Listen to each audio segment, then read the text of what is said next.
1923 से हम ये गुहार गवर्नमेंट से लगा रहे हैं कि हमें एग्जेम्पशन चाहिए। जो 51st हिज होलीनेस थे, उसके बाद 52nd सैयदना साहब और आज 53rd दाइल मुतलक सैयदना साहब वही सेम बात कर रहे हैं कि हमें एग्जेम्पशन चाहिए। 1923 में साहब जब एग्जेम्पशन मिला तो माइनॉरिटी को कंसीडर करा गया, लेकिन 100 साल बाद, जैसा गृह मंत्री जी ने उनके इंटरव्यू में पिछले सप्ताह कहा कि हमने सिर्फ माइनॉरिटी को कंसीडर नहीं किया। साहब ये जो एक्ट आया है वो प्रिवी काउंसिल क्यों लेकर आई? प्रिवी काउंसिल ने ये एक्ट इनैक्ट किया माइनॉरिटी के प्रोटेक्शन के लिए, लेकिन साहब आपने ये एक्ट इनैक्ट किया सिर्फ माइनॉरिटी के प्रोटेक्शन के लिए नहीं, बल्कि माइनॉरिटी विद इन माइनॉरिटी के लिए। तो ये उस दिशा में साहब बहुत ही बड़ा स्टेप है। It is indeed a very strong step for the way forward. Thank you very much for it sir. പശ്ചിമ ബംഗാളിലെ മുർഷിദാബാദിൽ വഖഫ് ഭേദഗതിക്കെതിരെ അവിടെ SDP-യും തീവ്ര മുസ്ലിമുകളും പശ്ചിമ ബംഗാളിനെ തകർത്ത് തരിപ്പണമാക്കുമ്പോഴും വിവരവും സംസ്കാരവുമുള്ള മുസ്ലിമുകളുണ്ട് എന്നതാണ് വസ്തുത. അവരൊക്കെ നമ്മുടെ ഇന്ത്യയിൽ ഇപ്പോഴുമുണ്ട്.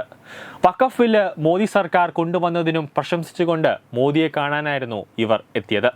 വഖഫ് ഭേദഗതി നിയമം കൊണ്ടുവന്ന മോദി സർക്കാരിനെ നന്ദി പറയാനെത്തിയിരിക്കുകയാണ് ദാവൂദി ബോറ സമുദായത്തിലെ പ്രതിനിധി സംഘം. ലോക് കല്യാൺ മാർഗിലുള്ള പ്രധാനമന്ത്രിയുടെ വസതിയിൽ ബിസിനസ് നേതാക്കൾ, പ്രൊഫഷണലുകൾ, ഡോക്ടർമാർ, അധ്യാപകർ തുടങ്ങി ദാവൂദി ബോറ സമൂഹത്തിലെ നിരവധി പ്രമുഖ പ്രതിനിധികൾ അടങ്ങുന്ന സംഘമാണ് എത്തിയത്. തങ്ങളുടെ കഷ്ടപ്പാടുകളെക്കുറിച്ചും തങ്ങളുടെ സമുദായത്തിലെ അംഗങ്ങളുടെ സ്വത്തുക്കൾ വഖഫ് അവകാശപ്പെട്ടതിനെക്കുറിച്ചും പ്രതിനിധി സംഘം വിശദീകരിച്ചു.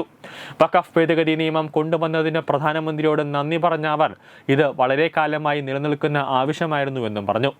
ദാവൂദി ബോറ സമൂഹവുമായുള്ള പ്രധാനമന്ത്രിയുടെ ദീർഘകാല ബന്ധത്തെക്കുറിച്ചും അവർക്കായി അദ്ദേഹം ചെയ്ത നല്ല പ്രവർത്തനങ്ങളെക്കുറിച്ചും പ്രതിനിധി സംഘം സംസാരിച്ചു. വഖഫ് ഭേദഗതി നിയമം തങ്ങളുടെ സമൂഹത്തിന് വളരെയധികം പ്രയോജനം ചെയ്യുമെന്നും അവർ പറഞ്ഞു.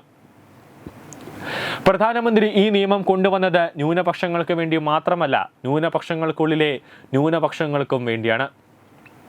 ഇന്ത്യ എപ്പോഴും തങ്ങളുടെ സ്വത്വം തഴിച്ചു വളരാൻ അനുവദിച്ചിട്ടുണ്ട് എന്നും പ്രധാനമന്ത്രിയുടെ നേതൃത്വത്തിൽ സുരക്ഷിത ബോധം അനുഭവപ്പെടുന്നുണ്ടെന്നും അവർ പറഞ്ഞു. വഖഫ് ഭേദഗതി നിയമം കൊണ്ടുവരുന്നതിന് പിന്നിലെ വർഷങ്ങളുടെ കഠിനാധ്വാനത്തെക്കുറിച്ച് പ്രധാനമന്ത്രി സംസാരിച്ചു. വഖഫ് മൂലം ജനങ്ങൾ നേരിടുന്ന ബുദ്ധിമുട്ടുകളെക്കുറിച്ചും അദ്ദേഹം സംസാരിച്ചു. നിലവിലുള്ള വ്യവസ്ഥയിൽ നിന്നും ഏറ്റവും കൂടുതൽ ദുരിതം അനുഭവിച്ചത് സ്ത്രീകളായിരുന്നു, പ്രത്യേകിച്ച് വിധവകളായിരുന്നു എന്നതാണ് ഈ നിയമം കൊണ്ടുവരുന്നതിന് പിന്നിലെ പ്രധാന കാരണങ്ങളൊന്നെന്ന് അദ്ദേഹം ചൂണ്ടിക്കാട്ടി.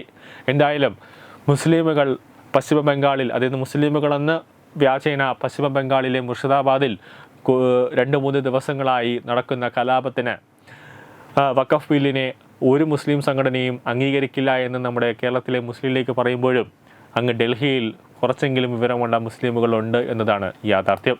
News desk Tatwamayi news. Online executive education, focus physiotherapy centre Pattom, Unnat engineering Gujarat, തീർത്ഥയാത്ര.com, iron build Gujarat, PRS hospital Killippalam Thiruvananthapuram. 5 തലമുറകളായി നിങ്ങൾക്കൊപ്പം. തുമ്പമൺ ശ്രീ വടക്കുംനാഥൻ ക്ഷേത്രം, അമ്പലക്കടവ്, പത്തനംതിട്ട. ശ്രീമദ് സ്കന്ദപുരാണ മഹാസത്രം 2025 മെയ് 11 മുതൽ 18 വരെ. ബ്രഹ്മശ്രീ മുംബൈ ചന്ദ്രശേഖര ശർമ്മയുടെ മുഖ്യ കാർമ്മികത്വത്തിൽ മഹാഗണപതി ഹോമം, സ്കന്ദപുരാണ പാരായണം, മഹത് പ്രഭാഷണങ്ങൾ, പൂജഹോമാദികൾ, കലാസാംസ്കാരിക പരിപാടികൾ. സത്രയജ്ഞ കർമ്മങ്ങളിലേക്ക് എല്ലാ ഭക്തജനങ്ങളുടെയും സാന്നിധ്യവും സഹകരണവും സാദരം അഭ്യർത്ഥിക്കുന്നു. മഹാസത്രവേദിയിൽ മെയ് 18 പഴനി അരുൾമിക ദണ്ഡായുധപാണി സ്വാമി ദേവസ്ഥാന അർച്ചക സ്ഥാനികർ ശ്രീസെൽവ സുബ്രഹ്മണ്യ ശിവശാരിയാരുടെ മുഖ്യ കാർമ്മികത്വത്തിൽ നടക്കുന്ന അതിശ്രേഷ്ഠവും സർവൈശ്വര്യദായകവുമായ സ്കന്ദഹോമം. സ്കന്ദമഹാപുരാണ സത്രത്തിന്റെ ആദിമധ്യാന്തമുള്ള സമ്പൂർണ്ണ തത്സമയ കാഴ്ച തത്വമയി നെറ്റ്വർക്കിൽ.